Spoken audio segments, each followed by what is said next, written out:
hijrah adalah perubahan dari yang tidak cingkrang ke cingkrang, yang tidak batuknya ireng kemudian batuknya ireng, yang kemudian tidak berjenggot menjadi apen-apennya berjenggot, beli minyak penumbuh jenggot, walaupun saya berjenggot juga ya.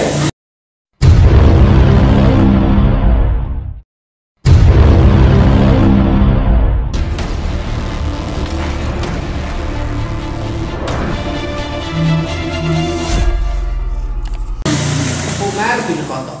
Qala dawuh sapa Umar bin Khattab, sami itu krungu sapa ingsun Rasulullah ing Rasulullah sallallahu alaihi wasallam yaqulu hale dawuh sapa Rasulullah,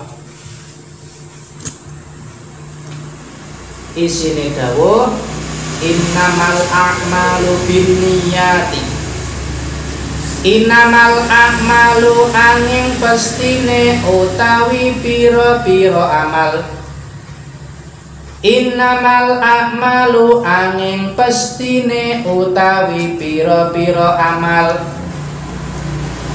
binniyati iku kelawan piro-piro niat, binniyati iku kelawan piro-piro niat. Wa inna malikulli mri'in lan angin pestine iku tetep kedue saben-saben wong.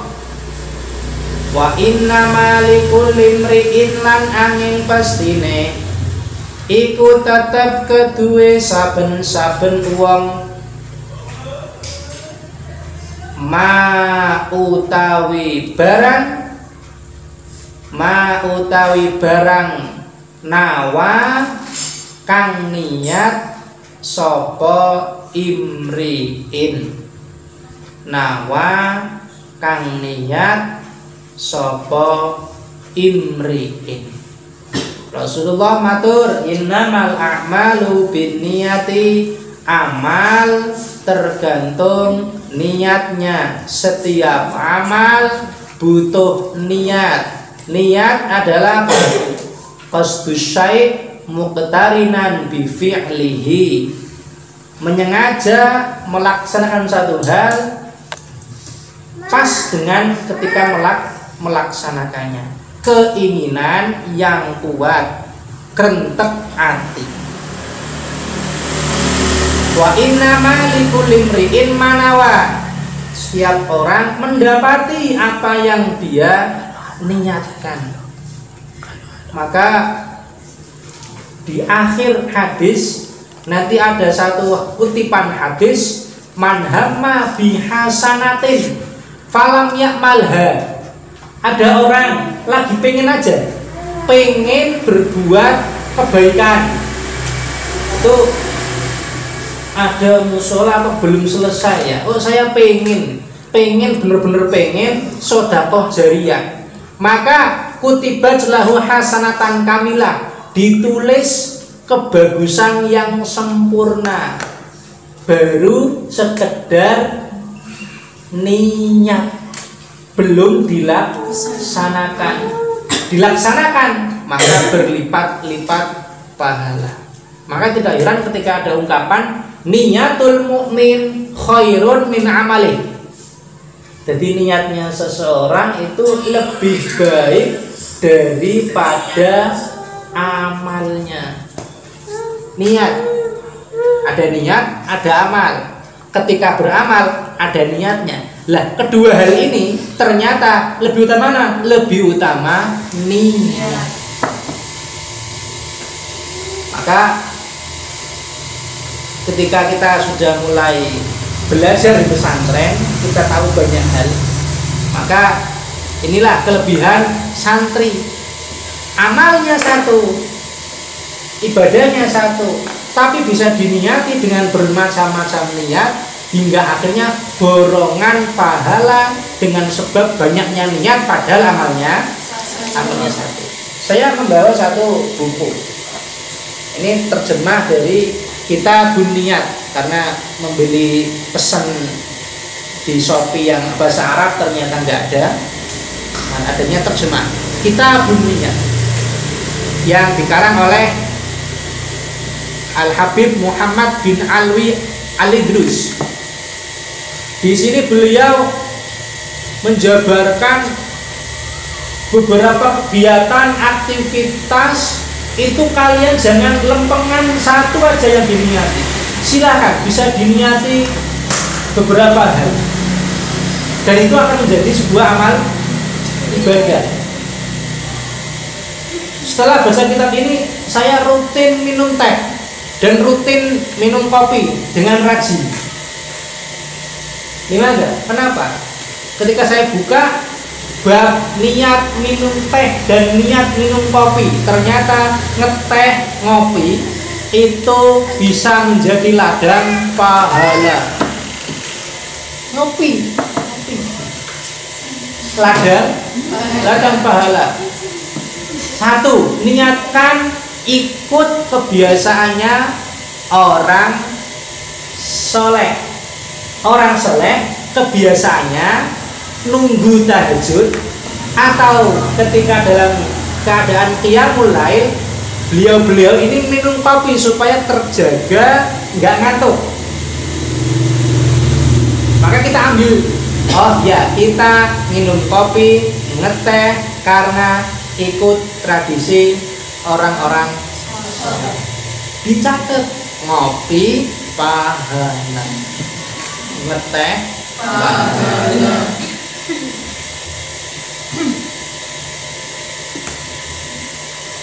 Itu baru yang urusan-urusan mubah, dan akhirnya banyak sekali.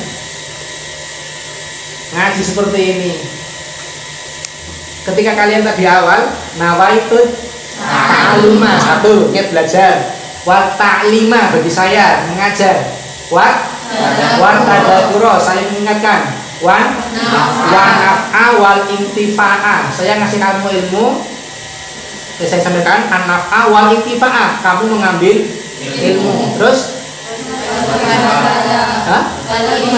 wal ifadata, mengambil kemanfaatan, terus wal istifadata wal hitfa, itu wal hitfa, wal hat, ada yang bilang wal hatta, ada wal hitfa.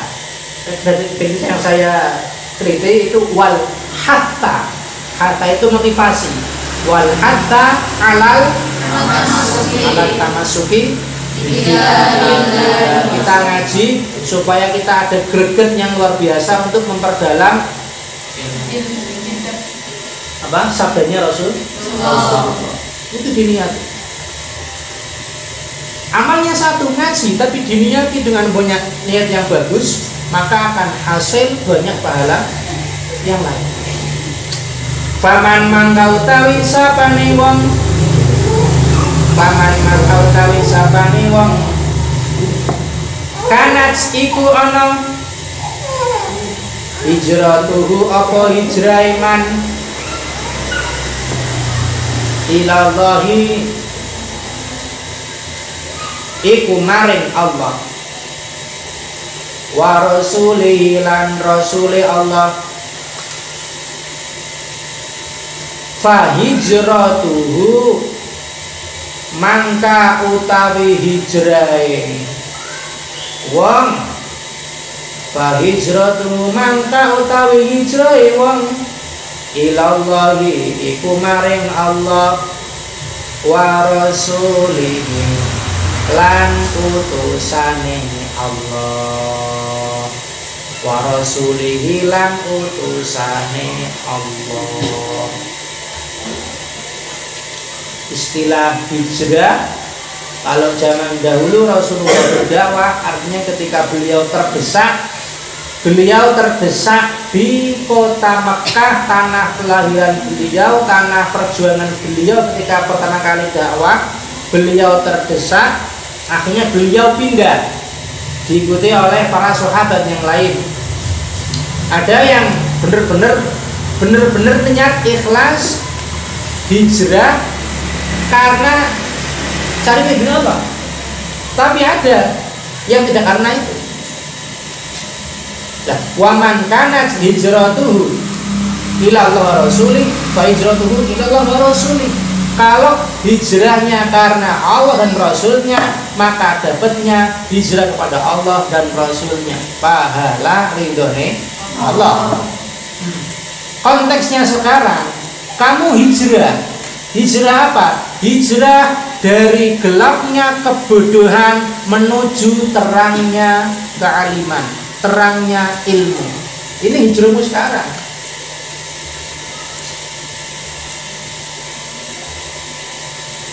Jadi ketika kamu masuk ke pesantren, itulah hijrahmu. Jangan ikut tren masyarakat kota yang hijrah adalah perubahan dari yang tidak cingkrang ke cingkrang, yang tidak batuknya ireng kemudian batuknya ireng, yang kemudian tidak berjenggot menjadi apen-apennya berjenggot, beli minyak penumbuh jenggot, walaupun saya berjenggot juga ya. Bukan tampilan fisik. Kalau masyarakat kota difahami hijrah tampilan, ya bukan. Hijrah konteks kamu adalah hijrah dari gelapnya kebodohan menuju terangnya ilmu. Itu kalau kan. Maka bagi kamu ketika mondok biniat lillahi ta'ala, niat insun ngilangi kebodohan, niat insun mencari ilmunya Allah, menghidupkan sunnahnya kanjeng Nabi Muhammad SAW, maka dapatnya itu. Wa hijratuhu ilallahi wa rasulih. Wa man kanat hijratuhu lidunya yusibuha, wa man utawi sapa wonge kanat iku ana hijratuhu apa hijrah iman lidunya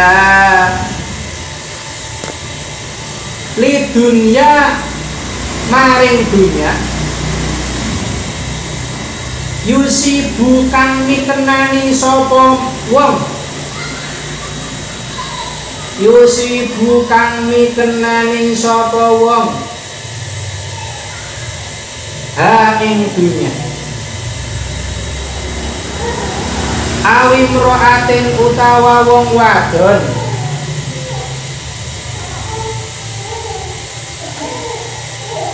yang pihu kang bakal nikah sapa wong ha ing imro'ah yang pihu kang bakal nikah sapa wong ha ing imro'ah fa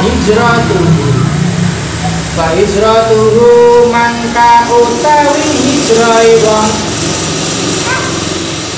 ilama iku maring barang ilama iku maring barang hajaro kang hijrah sapa wong ilaihi maring ma ilaihi maring ma. Kalau ada orang yang hijrah, konteksnya kamu sebagai santri, kamu mondok, kamu sekolah, kamu kuliah, tapi niat yang kuat adalah supaya nanti saya dapat pangkat, supaya nanti dapat pekerjaan yang layak.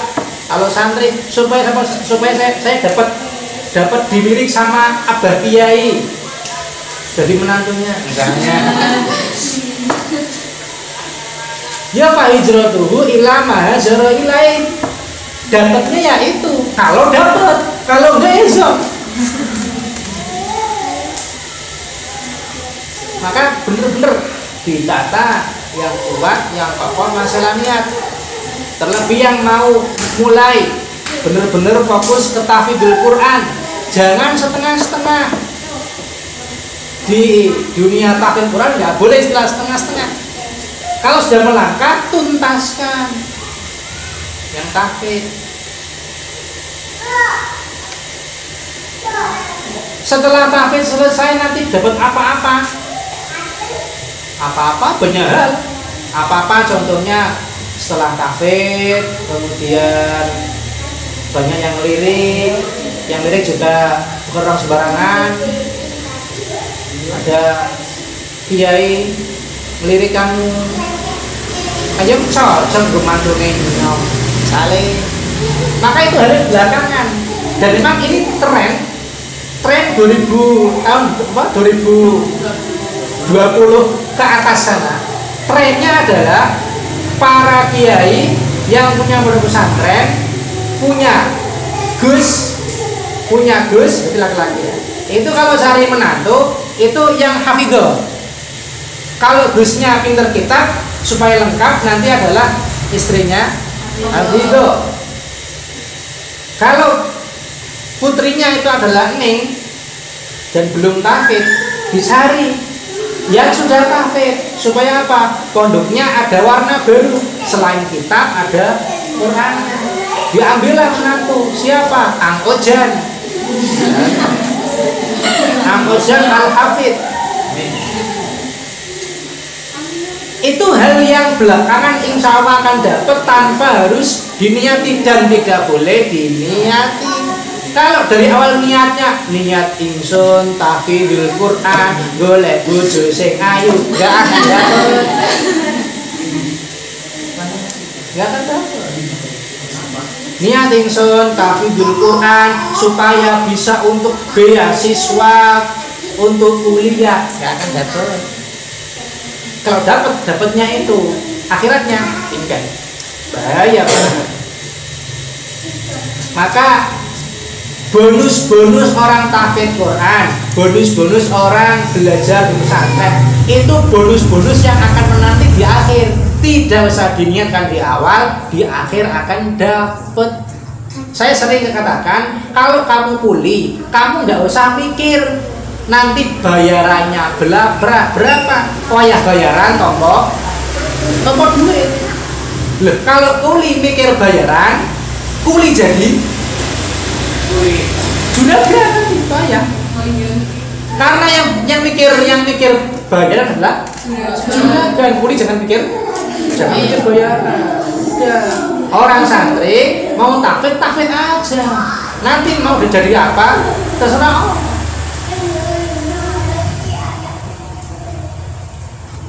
Fa hijratuhu ila ma hajara ilaihi. Kamu yang mau kuliah nanti setahun lagi diniatkan, tidak cuma niat ya supaya menyenangkan orang tua dengan gelar S1-mu, ya itu bener, tapi ada yang lebih penting lagi, diniatkan lillahi ta'ala untuk kemanfaatan orang umum. Rawa nyeritakan ing hadis sapa Imam al-Muhadditsina, imam lorone ahli hadis. Imam al-Muhadditsina sapa imam lorone ahli hadis. Ada dua pentolan ulama hadis. Yang pertama Abu Abdillah Muhammad bin Ismail bin Ibrahim bin Mughirah bin Bardizbah Al-Bukhari,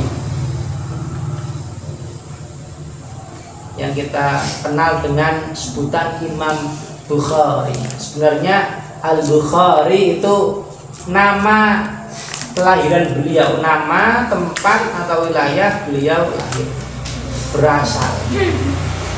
Memang masyhurnya ulama dahulu itu masyhur dengan asal beliau lahir ataupun dari awal beliau tempat tinggal. Seperti ini. Yahya, namanya Yahya.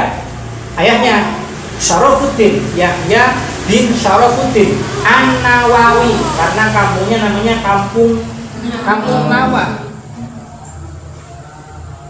Jadi kalau nanti ada ulama muncul dari tanah Bulakwari, nanti ya al-Imam al-Bulakwari,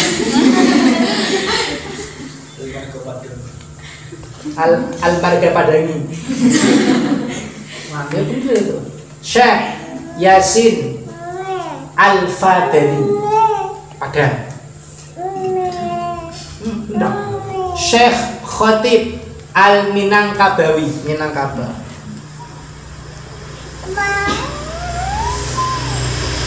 Syekh Dimas Al-Barakati.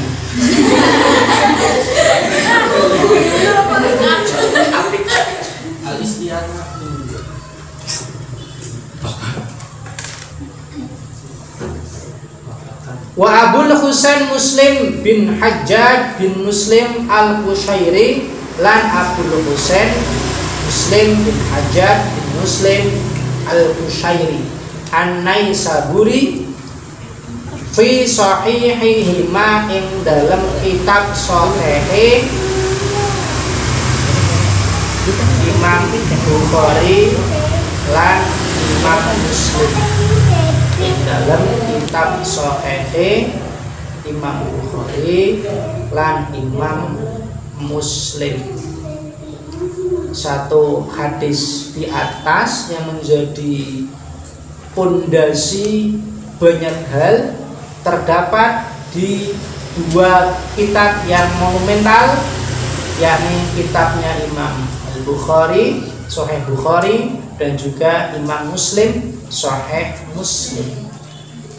Alladaini huma kang utawi sahihaihima.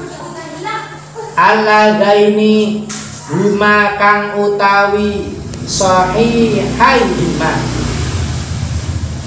Asoku kutubi iku luweh sahihe piro-piro kitab. Iku luweh sahihe piro-piro kitab al-musannafati kang den anggit. Dianggit itu dikarang, disusun. Al-musannafati kang den anggit. Kitab Sahih Bukhari, Sahih Muslim adalah kitab yang paling sahih yang pernah dibuat beliau Imam Bukhari. Di kitab Ta'lim Muta'alim, bagi yang masih ingat kisahnya beliau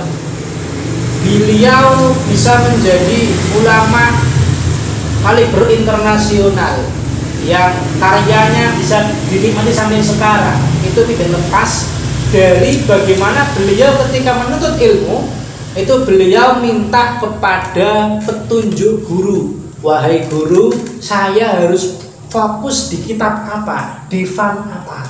Masih ingat yang kemarin itu? Masih. Imam Bukhari. Jadi memang etikanya santri ketika dia mempelajari satu ilmu, dia mondok, dia nyantri, dia kuliah, jangan pernah meninggalkan guru. Ikutilah petunjuk guru, tidak usah ikuti ego dirimu. Ikuti. Nanti akhir tahun aku bingung mau apa, soal abah yai, abah saya mau kuliah, bingung mau pilih sekolah kuliah di mana, saya milih jurusan apa. Kalau bingung tanya beliau. Karena pengasuh kiai lebih awas, lebih tahu kamu bakatnya di sini, maka diarahkan ke sini. Tidak usah menuruti egomu, harus saya sepertinya badannya keker, kata Uja, tegap dulu, saya akan masuk ke Akmil, Akademi Militer, latihan 1 hari kerokan langsung. Maka cari petunjuk dari guru. Akhirul kalam, assalamualaikum warahmatullahi wabarakatuh. Waalaikumsalam warahmatullahi wabarakatuh.